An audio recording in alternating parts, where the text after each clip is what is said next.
నమస్కారం, welcome to Suman TV. నేను గీతాంజలి. ఈ మధ్యకాలంలో సుమన్ టీవీలో మీరు ఒక వీడియో చూసే ఉంటారు. శివాలయంలో అసలు ప్రదక్షిణ ఏ విధంగా చేయాలి? ఇప్పటి వరకు ప్రదక్షిణ చేస్తున్న వాళ్ళు దాదాపుగా 99% మంది కూడా తప్పుగానే చేస్తున్నారు. ఆ విధంగా చేయటం వల్ల ఎలాంటి ఉపయోగం ఉండదు. సరైన పద్ధతిలో ప్రదక్షిణ చేస్తే ఆ శివయ్య అనుగ్రహం ఉంటుంది అని చెప్పి ఈ వీడియో చూసుంటారు. అయితే ఆ వీడియోలో వివరించిన వారు ప్రముఖ జ్యోతిషులు బ్రహ్మశ్రీ నందిభట్ల శ్రీహరి శర్మ గురువు గారు. అయితే ఈ వీడియో ఎప్పుడైతే రిలీజ్ అయిందో చాలా చక్కగా ఆదరించారు, అందరూ తెలుసుకున్నారు, చాలా మందికి షేర్ చేశారు. అయితే ఇంకొంతమంది సందేహం వ్యక్తం చేశారు. మాకు అర్థం కావట్లేదండి, ఇంకొంచెం వివరంగా చెప్తారా ఎలా వెళ్ళాలి? ఇప్పుడు మేము అలాగే దేవాలయానికి వెళ్తున్నప్పుడు ఎదురుగా తిరుగుతున్నాం అని చెప్పి కొంతమంది ఇట్లా వింతగా చూస్తున్నారని ఇలా రకరకాలుగా కామెంట్స్ పెట్టారు. నిజంగా అసలు అంటే శాస్త్ర ప్రామాణికమైన ఎందులో చెప్పబడింది, అసలు ఏ విధంగా చెయ్యాలి, ఇవన్నీ మరొకసారి మీరు డౌట్స్ అడిగారు కాబట్టి మీకోసం మరొకసారి క్లియర్ గా వీడియో చేద్దాం అనుకుంటున్నాం. బోర్డు పైన ఎక్స్ప్లెయిన్ చేస్తానన్నారు ఎలా ప్రదక్షిణ చేయాలని చెప్పి గురువు గారు. మరి ఆలస్యం చేయకుండా వారితో మాట్లాడదామా? గురుగారు నమస్కారం అండి. వాగర్థావివ సంపృక్తౌ వాగర్థ ప్రతిపత్తయే జగతః పితరౌ వందే పార్వతీ పరమేశ్వరౌ. సదాశివసమారంభాం శంకరాచార్య మధ్యమాం అస్మదాచార్య పర్యంతం వందే గురు పరంపరాం. ఆదిత్యాయ చ సోమాయ మంగళాయ బుధాయ చ గురు శుక్ర శనిభ్యశ్చ రాహవే కేతవే నమః. శృంగేరి జగద్గురు పీఠాధిపతులకి, కంచి పీఠాధిపతులకి నమస్కారములు తెలియజేసుకుంటూ కార్యక్రమాన్ని ప్రారంభిద్దాం.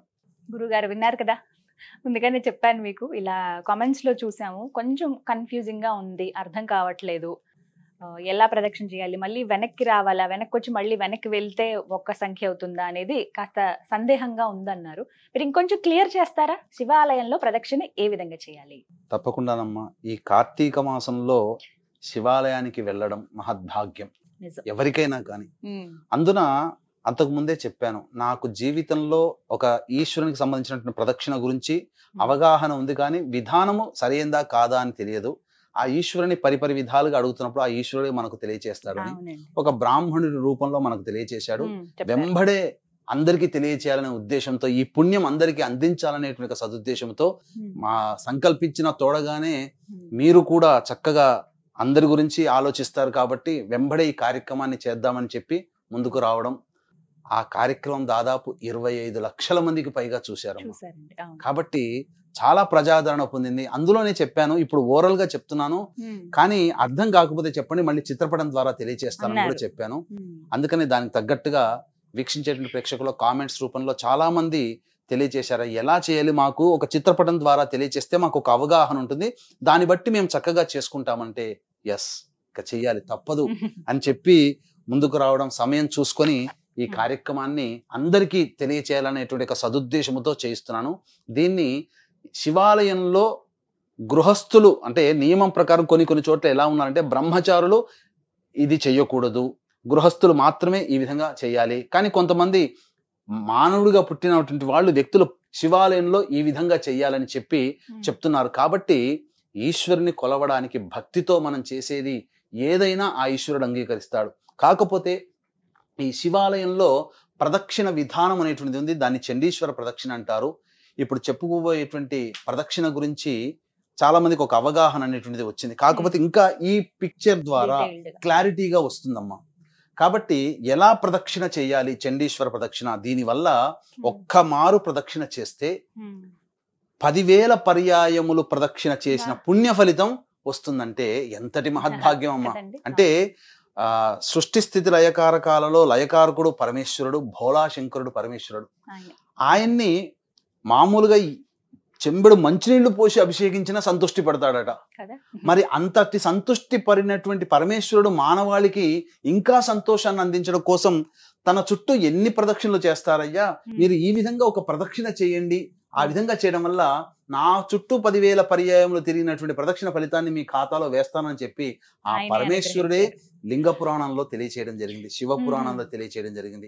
కాబట్టి ఆలస్యం చేయకుండా వీక్షించేటువంటి ప్రేక్షకులు చక్కగా ఈ చెప్పబోయేటువంటి విధానాన్ని అనుసరించండి. శివాలయానికి పోయినప్పుడు ప్రతి వ్యక్తి ఈ విధంగా ప్రదక్షిణ చేసినటువంటి విధానం వల్ల అనంతమైనటువంటి పుణ్య ఫలితంతో పాటు ఆ కైలాసము చుట్టూ ప్రదక్షిణ చేసిన పుణ్య ఫలితం దక్కుతుంది అని చెప్పడంలో ఏమాత్రం సందేహం లేదు. ఇక వీక్షించేటువంటి ప్రేక్షకులకి ఈ యొక్క రాబోయేటువంటి 2025 సంవత్సరం కుటుంబ సభ్యులు అందరికీ కూడా జాతకరీత్యా ఉన్నటువంటి సర్వదోషాలు తొలగిపోవాలని ప్రతి నెల ఒక్కొక్క పుణ్యక్షేత్రంలో సర్వదోష నివారణ హోమాలు అనేటువంటివి జరిపించడం జరుగుతుంది. విద్య, వివాహ, ఉద్యోగ, దాంపత్య, సంతాన, అనారోగ్య సమస్యల నివారణార్థమై సర్వదోష నివారణ హోమాలు సంవత్సరం పాటు మీ కుటుంబ సభ్యుల గోతనామాదులతో ఒక్కొక్క నెల ఒక్కొక్క పుణ్యక్షేత్రంలో చేయించడం జరుగుతుంది. అవకాశం ఉన్న వాళ్ళు కార్యక్రమ తదనంతరం కాంటాక్ట్ చేసి పూర్తి వివరాలు తెలుసుకోవచ్చు. ఇక మనం వివరాల్లోకి వెళ్ళినట్లయితే ప్రధానంగా శివాలయానికి చేరుకుంటాం కదమ్మా. శివాలయానికి చేరుకోగానే ఆదరబాదరగా శివాలయంలోకి వెళ్ళకూడదు. మొట్టమొదలు ధ్వజస్తంభం దగ్గర, ఇక్కడ ధ్వజస్తంభం అని రాశాను, వీక్షించే ప్రేక్షకులు గమనించాలి. ఈ ధ్వజస్తంభం దగ్గర నిల్చుని ఆ ఈశ్వరుని దర్శనం చేసుకోవాలి. దర్శనం చేసుకున్న తర్వాత ఆ ఈశ్వరుడికి ఎదురుగా నంది ఉంటుందమ్మా. అయితే ఈ శివాలయం ఇదంతా గర్భాలయం అయినప్పుడు ఈ శివాలయంలో ఈ ఈశ్వరునికి అభిషేకం చేసిన జలమంతా కూడా ఒక చోట బయటికి వెళుతుంది.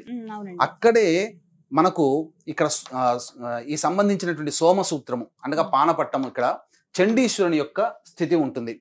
ఇక్కడ చండీశ్వరుని విగ్రహం లేకపోయినా ఈ నీరు బయటికి వెళ్ళే, గర్భాలయం నుంచి నీరు బయటికి వెళ్ళేటువంటి ప్రదేశమే చండీశ్వర స్థానముగా గుర్తించుకోవాలి మొదలు. ఇక దేవాలయంలోకి అడుగు పెట్టగానే ధ్వజస్తంభం దగ్గర లోపల ఉన్నటువంటి శివుణ్ణి ఒక్కసారి మనసారా నమస్కారం చేసుకుని ఈ ధ్వజస్తంభం దగ్గర నుంచి ఇలా మొదలు పెట్టుకుంటూ ఇలా లోపలి శివాలయం గర్భాలయంలోకి వెళ్లకుండా ధ్వజస్తంభం పక్క నుంచి ఇలా ఎడం వైపున ఇలా వెళుతూ ఈ విధంగా పానపట్టం దగ్గరికి రావాలి. అంటే ఈ అభిషేక జలము వెళ్ళిపోయేటువంటి ఆ ప్రదేశం దగ్గర రావాలి. ఇక్కడ ప్రమథగణాలు చండీశ్వరుడు కొలువై ఉంటారట.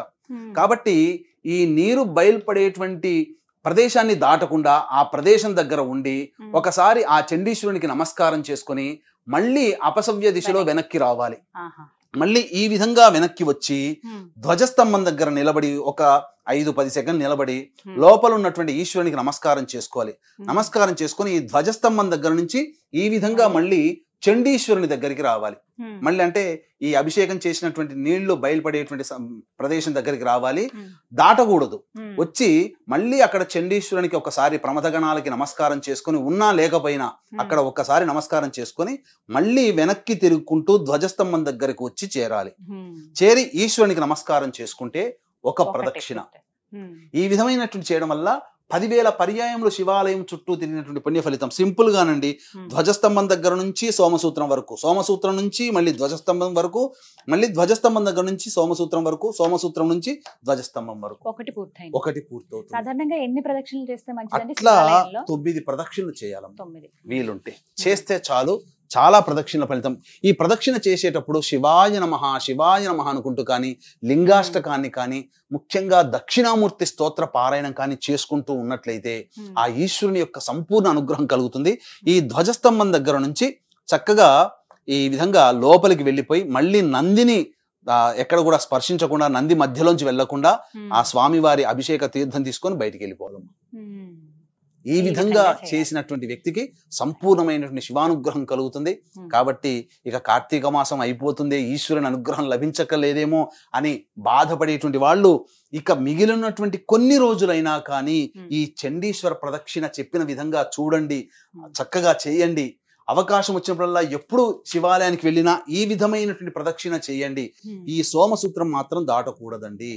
ఈ విధంగా చేసినటువంటి వ్యక్తులకి శివానుగ్రహం అపారంగా కలుగుతుంది. నా మీద నమ్మకంతో మీరు ఒక సంకల్పం చేసుకొని ఒక 11 రోజుల పాటు ఈ విధంగా మీరు ప్రదక్షిణ 9 ప్రదక్షిణలు చేస్తారా, 54 ప్రదక్షిణలు చేస్తారా, 27 నక్షత్ర ప్రదక్షిణలు 27 ప్రదక్షిణలు చేస్తారా, లేదా 108 ప్రదక్షిణలు చేస్తారా, మీ యొక్క ఓపికను అనుసరించి 11 రోజులు కానీ, 18 రోజులు కానీ, 27 రోజులు కానీ, 41 రోజులు కానీ, 54 రోజులు కానీ, 108 రోజులు కానీ, మీ యొక్క సంకల్పం యొక్క తీవ్రతను బట్టి అన్ని రోజులు పెంచుకొని ఆ విధంగా చేయండి. తప్పకుండా శివానుగ్రహం వల్ల ఆ ఈశ్వరుడే చేయి పట్టుకొని మీ సంకల్పాన్ని నెరవేరుస్తాడు అని చెప్పడంలో ఏమాత్రం సందేహం లేదని చెప్పవచ్చు. చాలా చక్కగా వివరించారండి. చాలా మందికి ఇదే సందేహం అర్థం కాక ఇప్పుడు బోర్డు పైన చాలా క్లియర్ గా చెప్పారు ఎలా చేయాలి ఏమిటి, అలాగే ప్రదక్షిణ చేస్తున్న సమయంలో ఎలా ఆ శివుని స్మరించుకోవాలనేది. ధన్యవాదాలు గురుగారు. సర్వం శ్రీ ఉమామహేశ్వర పరబ్రహ్మార్పణమస్తు.